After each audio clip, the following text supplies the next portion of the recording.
2024 FIDE World Chess Championship, Game 12, Ding Liren, white, versus Gukesh D, black. Opening phase. Structuring the battlefield. Moves 1 to 10. Ding starts with the English opening, aiming for a flexible, hyper-modern approach. Gukesh develops classically, occupying the center with d5, and preparing to build a solid structure. Gukesh pushes the d4, a bold move gaining space and initiating pawn tension early.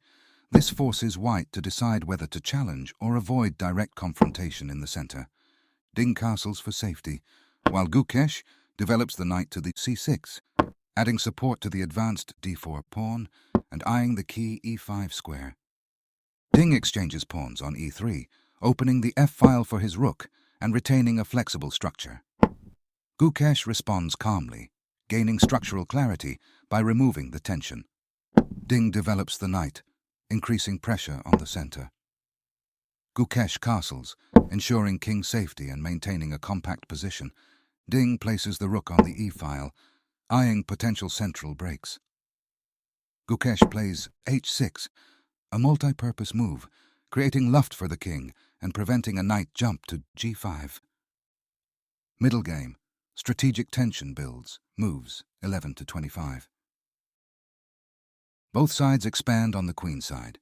Ding's a3 supports b4, while Gukesh's a5 discourages b4 and sets the stage for counterplay along the a-file.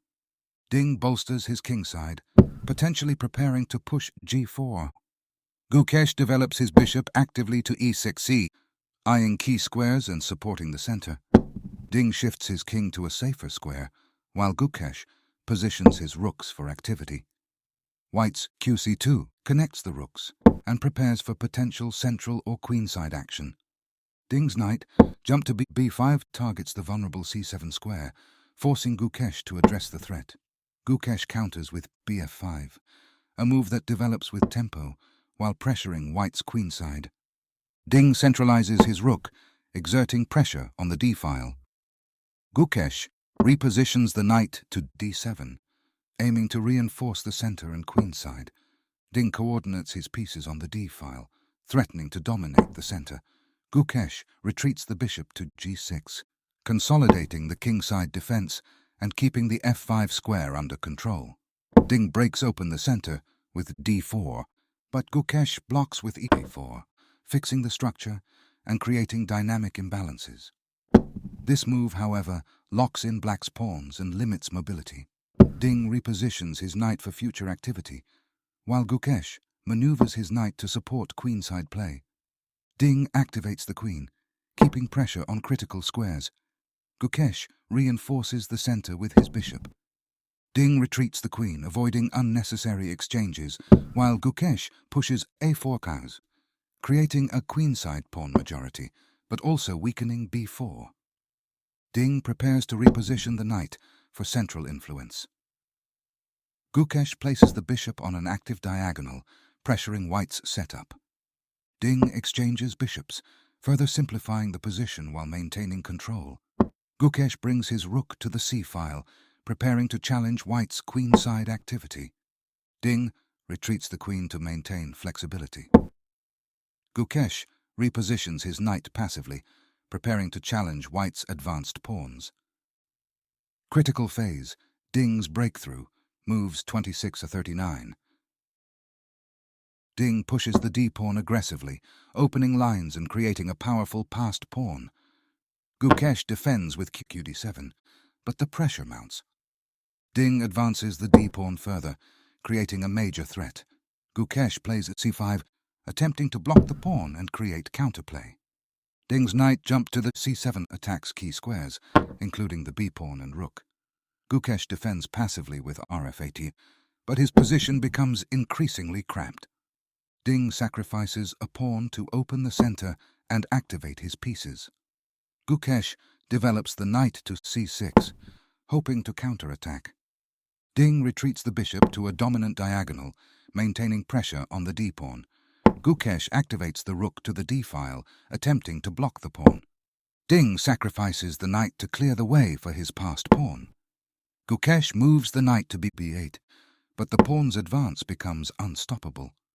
Ding captures on c5, gaining material and threatening to infiltrate black's position.